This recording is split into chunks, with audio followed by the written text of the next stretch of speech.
we're all good. Okay, greetings. Hello. Welcome. Um,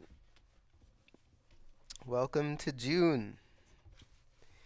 Here we are with another uh, installment, I suppose, of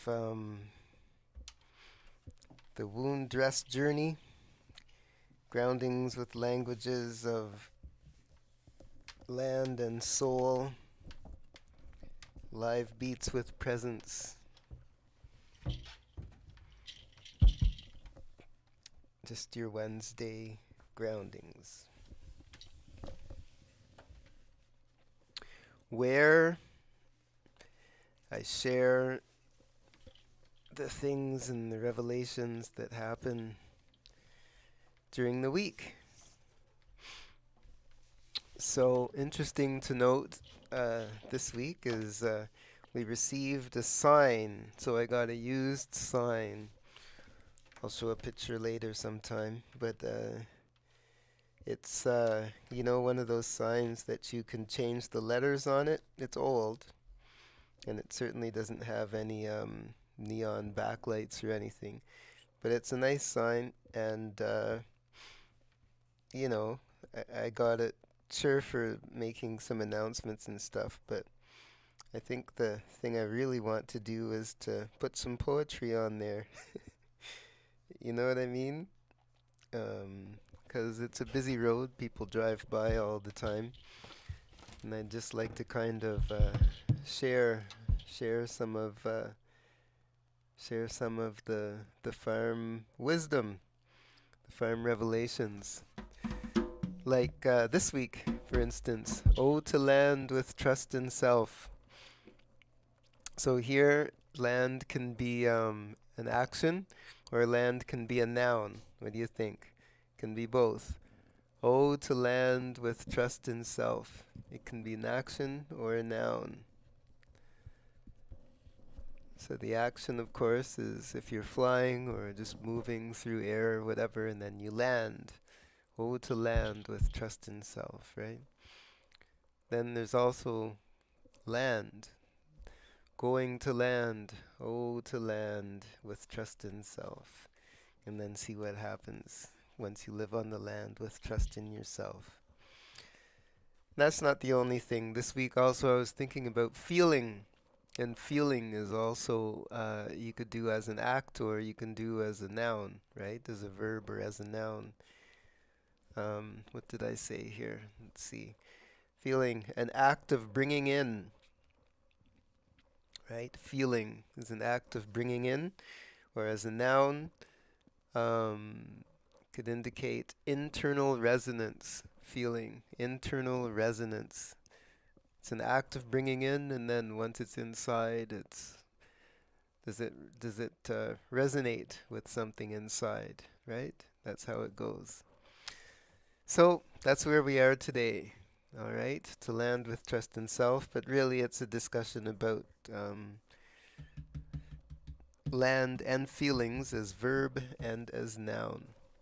What else do I need to say? So our farm opening was lovely. It was really good. We ended up playing a little bit of music, but that was mostly after everybody had gone. But it was fun anyway. So we walked around a little bit. I just explained the lay of the land and what the plans are and where we're harvesting from currently.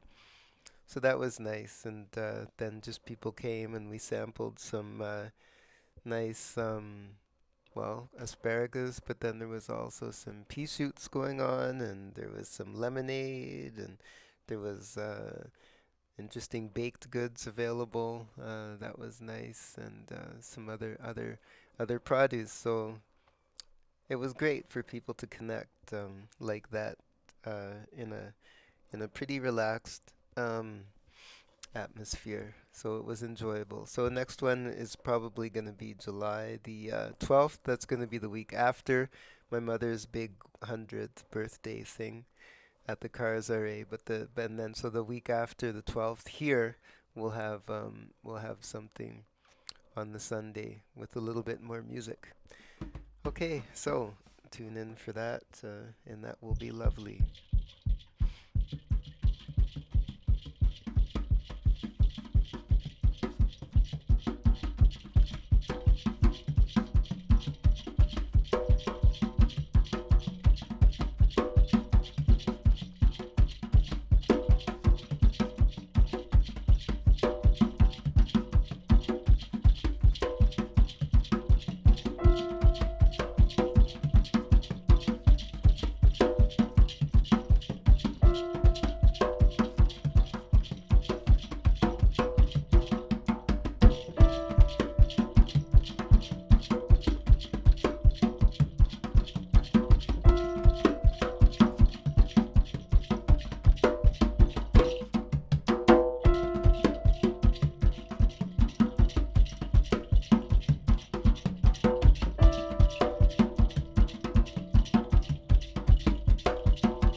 And today we planted some tomatoes and some beans.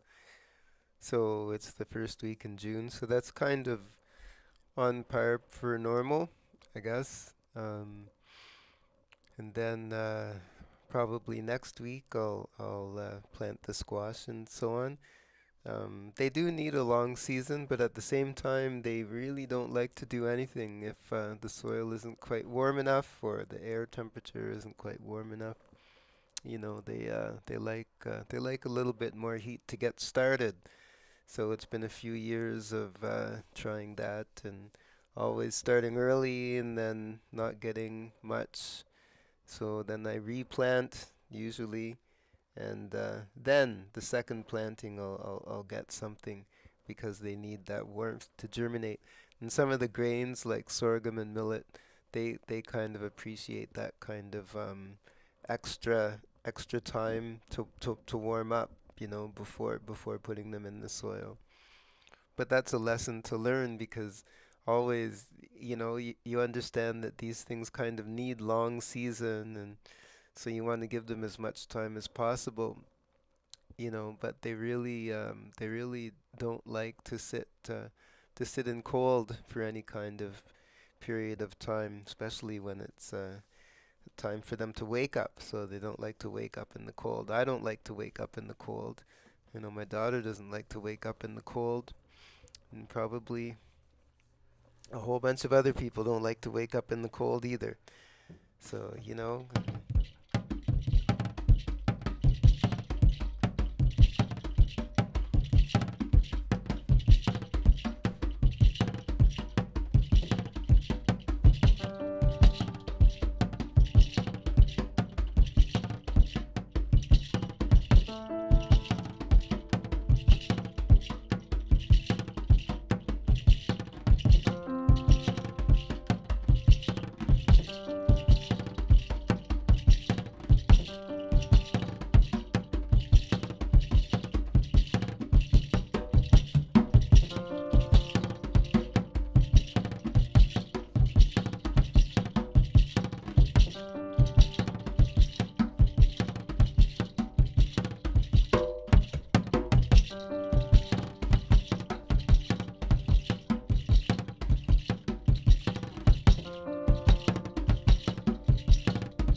been my new discoveries for the arm this week?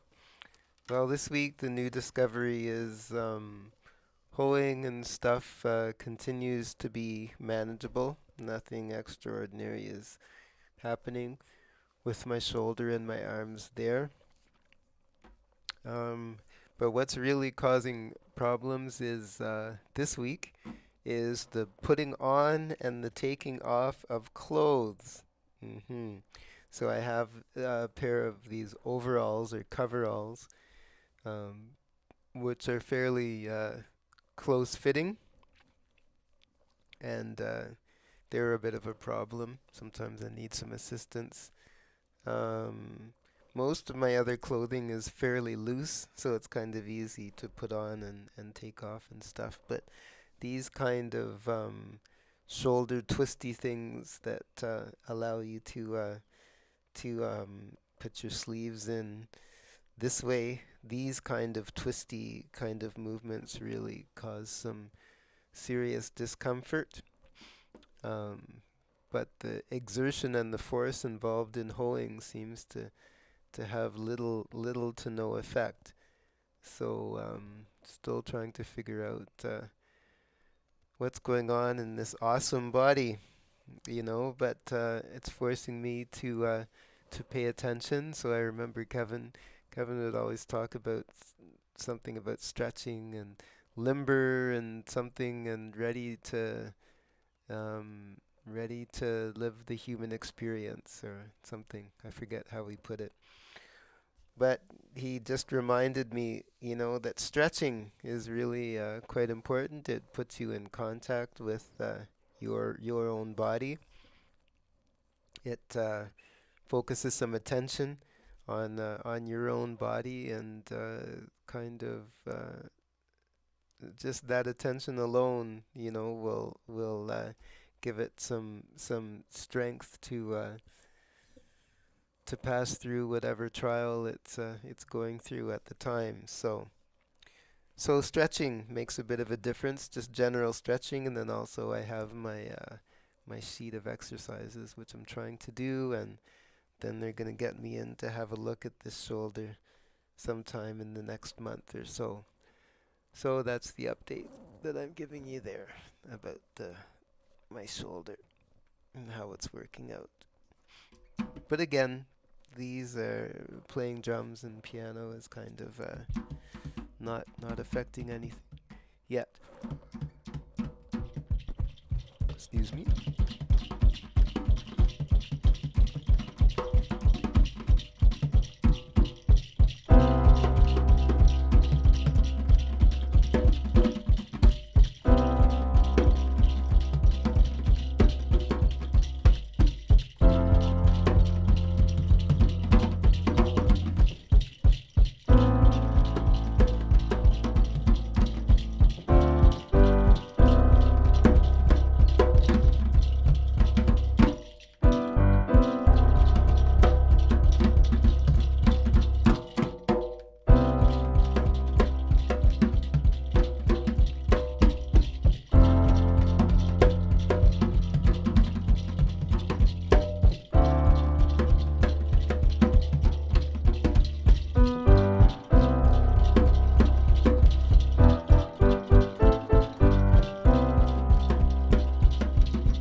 All right, and thank you very much for tuning in. I think that's going to be it for today, and we'll look forward to seeing you again next week as we go through the happenings of this week. All right, thank you.